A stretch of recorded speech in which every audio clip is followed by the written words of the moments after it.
Hey everybody, Geraldine Rose here. I did my first ever double Z Fold card, and then I did another.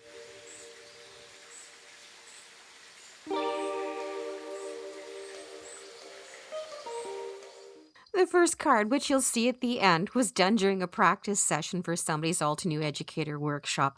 I don't film those. Ethically, I figure it's someone else's design, and unless I do something to change it, and then it's my own design, I won't film them.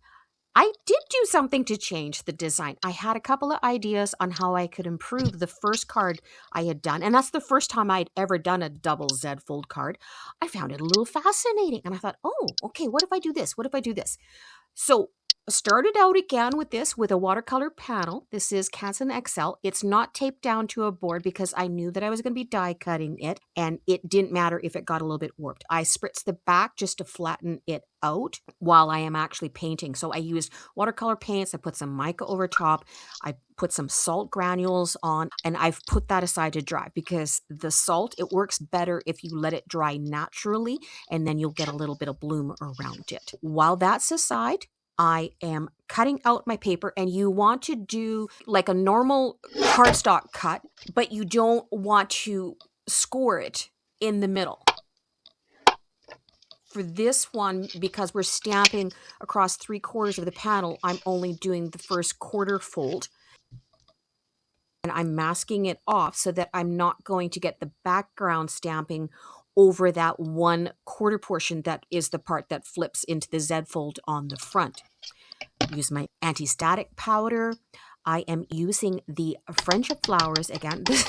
I have used so much. I really do like this. It's got the stamp, it's got the stencil, it's got the die cut. I thought all three of those components would work really well with the concept that I had in mind for working with the nature of this Z fold, now that I've done one of them, where you have a background, you have a midground, you have a foreground. And I thought I could use each one of those styles of using this Friendship Flowers through this card for those layers that I wanted in. Brought back in the background panel, and I'm stamping over top of it after using my anti-static powder, tapping my embossing powder around. That was the rose gold. It's a very detailed, fine one. I thought it would work well with the fact that I wanted the embossing in the background, something that's misty and farther away from you. You can see we've only got it across 3/4 of the panel right now, and that's the reason why we didn't score it, because we didn't want a score line interfering with how the stamp image was going to lay down. Now, once that's embossed, now we can come back in and score it on the backside, bend it over, give it a good bone folder squash. And what we're going to do is we're going to flip back that little quarter portion that's on the front. I'm going to tape it into spots so that it doesn't flip up on me. I'm going to put it back in the stamp wheel in the same spot, and I've got my stamp image aligned so that it carries through with that card closed so that it looks like one continuous image. I have a piece of paper in between there so that I don't overstamp onto the image that I've already got and heat embossed. That one little part there that's ripped, I was able to glue it back in spot, and you don't even see it on the final one. So we'll do the same thing. Anti-static, the Versamark, putting that embossing powder over it, tapping it off, giving it a shot with the heat gun. There you are. There's your gateway drug for crafting, right? I'm going to jump to the vellum bands. And I wanted to work with the blue and white concept, which is like very Wedgwood, very Delt. So I've got 2 bands out. One's just a wee bit less narrow than the other. I'm going to use the big sentiment on the light blue one from behind, and then the white one, which is the narrow one that goes over the top, I'm going to put the sub-sentiment in gold over it. And when you're scoring vellum, remember, it's very delicate, so don't go too hard on it or you will crack it, and you will be able to see that on your folds when you're flipping the card back and forth. So we've got the white friend down. And we'll jump to the next one. What did I put for the sub-sentiment on that? It was out of that set. Thinking of you? I can't tell from the size of the image that I've got here, but I'm certain it was lovely. It's part of my Goodwill series. Yes, it was Thinking of You. Look at that. Yay! And using that same color of embossing powder so that you have a unity of the colors carrying through the different layers, right?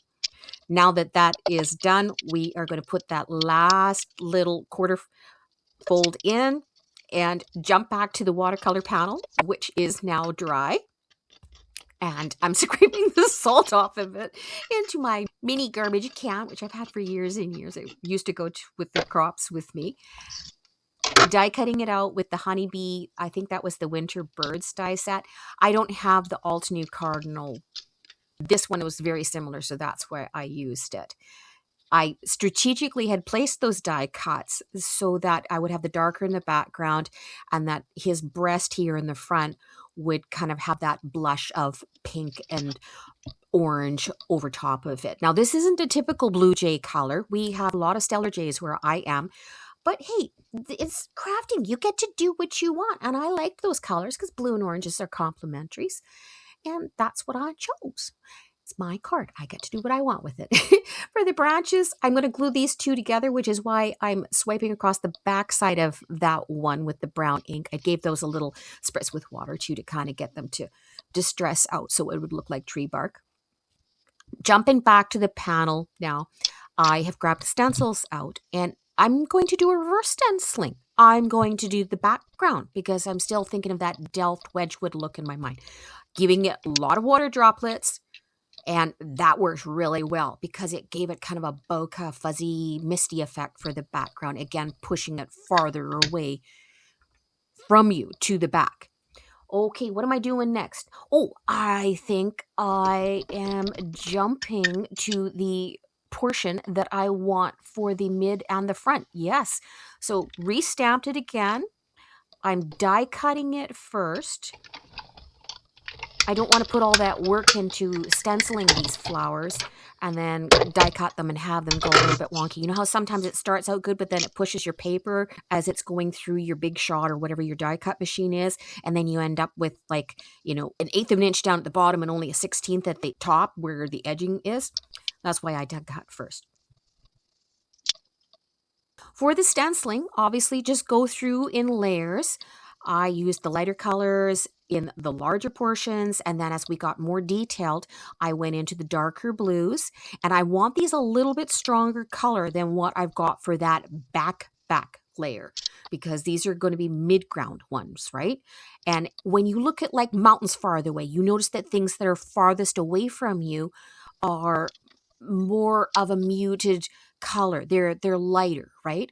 So that's why in the mid-ground, I'm giving them a little bit more of a hue intensity and getting them stenciled into spot here. I brought in a slightly turquoisey green for the leaves, but still having enough of that blue theme that it's got a unity to the composition. Now, I know that these aren't all going to fit on the panel. I am going to chop them down and use the ones that are hanging over, squashing that, using the ones that are hanging over, and we will put them in other spots through this card, which is what we're doing here. So I'll tuck one underneath where that Zed Fold with the vellum goes, and we'll do one over top of the vellum. So it's just giving it multiple layers, that even within the mid layers, there are more layers on top of it. Now, this one is going to go on the front underneath the bird. The bird is going to hover over top of the fold. I discovered from when I did the first card that I had already glued his feet down. And because of that, he wasn't actually sitting on the branch. So I fixed that this time. You can see right now that, okay, the bird's in spot, but the branch isn't there. And I'm bringing the glue in on this. And the other thing I did was I put the branch all on one side instead of wrapping it around front and back like I did on the first card. And I'm trying to gently slide it in underneath his feet without smearing glue on his tail. So we've got it in under his feet. So it looks now like he's sitting on the branch and his tail is hanging over the back. Yay! Fixed that design flaw in the first one, which still bothers me. I see it all the time. Okay. A little more flower in spot. I think we're putting his eyeball down. I used a half pearl for that. And putting some other small half gold pearls through there. You can see on the right-hand side, you see where my Canada sleeve is going over top?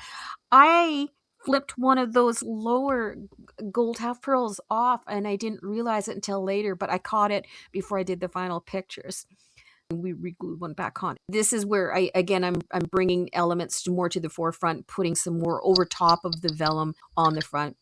I knew that I had some of that watercolor panel still left. So that's my free range stamping. And what I'm going to do is I'm going to fussy cut out little blue flowers, because the bird sitting by himself, it was just like, wham! There's too much dark blue all in that one spot. So we need more components of that to bring your unity into the card. I cut out smaller spots of the blue with the flowers, and then I'm edging it with an alcohol marker. I am tucking them in around the front and behind the other portions of the card, so it will cause a triad. That's the first card. So you can see the difference in this. This one, I had used the rustling leaves on it instead, and it was all paper. And I had die cut out the rustling leaves so that when you flipped it, that they would all match, right? And it has embossing and stuff on it. But I like them both. Everybody was happy with them. And this one's really cool, though. So thank you very much to Kara for showing us how to do this double Z fold. I will probably have more in my future now that I know what to do. And I hope you're all having some fun in your craft room. Be that change you want to see in the world. We need it right now. These ones will go out as part of my Goodwill series. Thanks to everybody for subbing and liking. We'll catch y'all next time. Bye-bye, everybody.